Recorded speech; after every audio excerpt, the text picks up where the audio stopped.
Today is Valentine's Day, and I've had a few messages from people asking me, how do I find a relationship?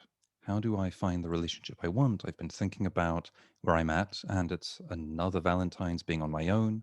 It reminds me of the fact that I don't have someone, and I'm not sure what to do about it. So, where do I start? Am I ready? What can I do?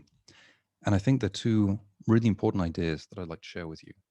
First of all, it's about being ready. Now, think of a metaphor where you would have your life as an ecosystem. I talk about it being a pond. So, in the pond, you've got little fish, you've got frogs, you've got lotus flowers, you've got fireflies. And your responsibility is to have the healthiest pond possible. And actually, when we see this in day to day life, it can be things like how is your apartment? How is your life sorted out? Or how is our life sorted out? Now, imagine that you meet someone who is amazing and perfect and exactly the right person for you. And you want to show them your pond, your apartment, let's say the pond. And you realize that your pond is full of trash floating around, things that you didn't clear out, things that you're embarrassed to show because you know that you should just get it in order. If you show that to them and they know how to manage a healthy pond, the likelihood that they say, I'm attracted to your trashy pond, the likelihood is pretty low. In the same way, if you invite them to your flat, to your house, and their dishes with old food lying around and their insects and everything's a complete mess, if they are at a good place in their life, they probably won't stick around.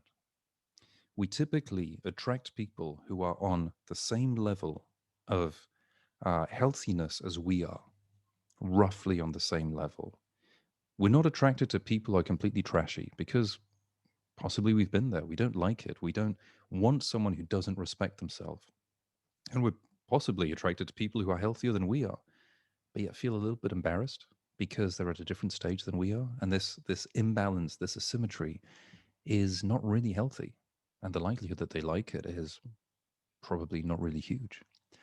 So the first thing we can do is we make sure our ecosystem is healthy and ready to welcome someone.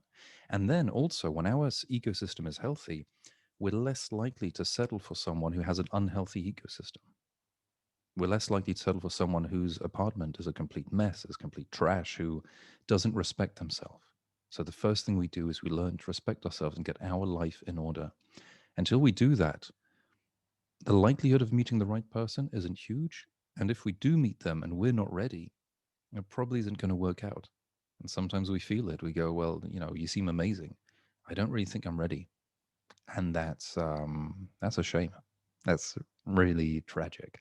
So the first thing we can do is get ourselves ready, clean out our ecosystem, stop polluting our ecosystem ourselves, stop having other people pollute our ecosystem, do the work we need to do so when we meet someone, we can say, I've got something really nice I'd like to show you.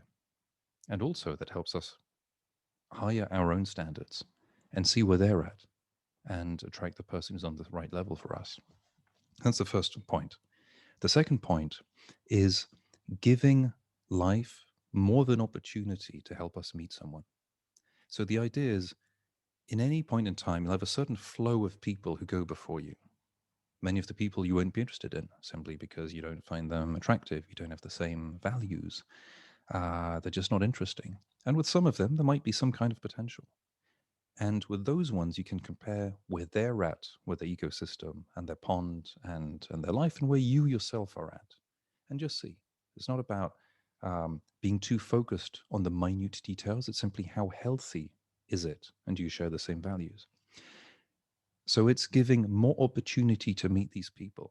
So how do you do that? Well, typically you have activities that are healthy, that are probably not focused on meeting the person because activities focused on meeting people put a lot of pressure. It might be the case. It's about having a healthy balance.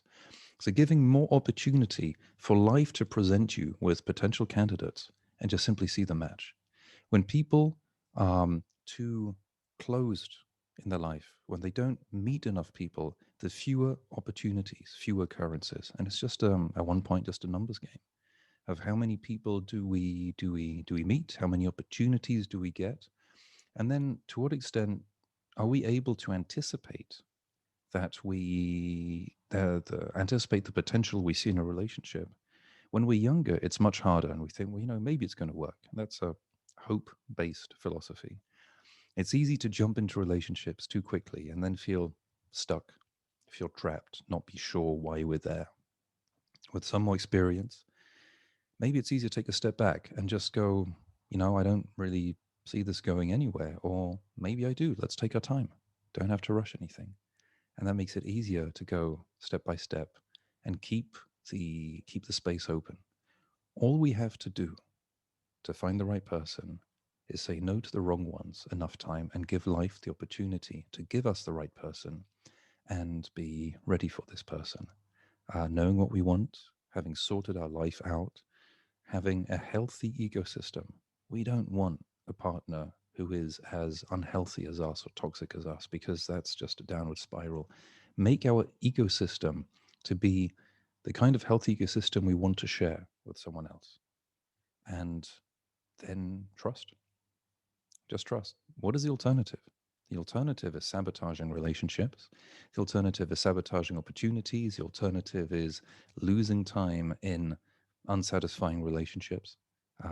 Maybe that's what we want. But if we really want to meet someone, we keep the vacancy there. We clean our life out so we're proud of what we have to share. And we give opportunity to meet someone who's got the same values, the same vision, who's got the same level of hygiene in their ecosystem, so that you can bring two ecosystems together and build an even stronger one, and trust that it's going to work. It's our best bet, and it usually does. Thank you for watching. I hope you found this helpful, and I wish you all a very happy Valentine's Day.